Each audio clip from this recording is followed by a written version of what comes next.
Today's account of the first Easter morning from John's Gospel is the text which I read when I celebrate Mass inside the edicule, that is, the shrine over the tomb of Jesus in the Church of the Holy Sepulchre in Jerusalem. It is the holiest of our shrines. It contains two rooms, after the pattern of a Jewish tomb at the time of Jesus. A cave carved from limestone with an outer chamber for mourners and an inner chamber where the body of the deceased was placed. Today's shrine is made of marble, but it has elements of the original limestone burial cave contained within its walls. Below the marble slab, where I offer the Eucharist for my pilgrims, is the original limestone where the body of Jesus lay.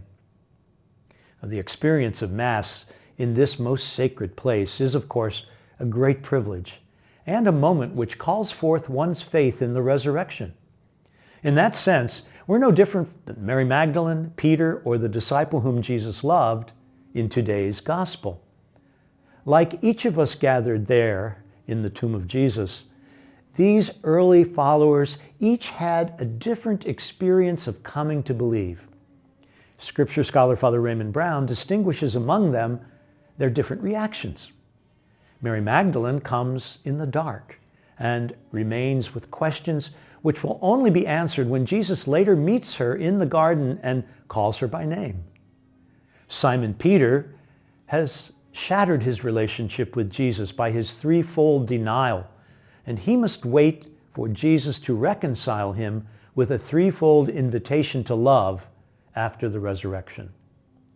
The other disciple, beloved by Jesus, sees the empty tomb and the burial cloths, and he believes. Jesus' love leads him to faith. As a priest and guide, my experience of Mass in the tomb of Jesus is, to be honest, a challenge. The circumstances of presiding at a Mass there brings necessary distractions and some anxieties. And so I rely on the reactions of my pilgrims. I allow their sense of wonder, their appreciation of the spirituality of the place, and God's grace at work within them to help my own belief. But isn't that the way the Spirit has worked ever since that first Easter?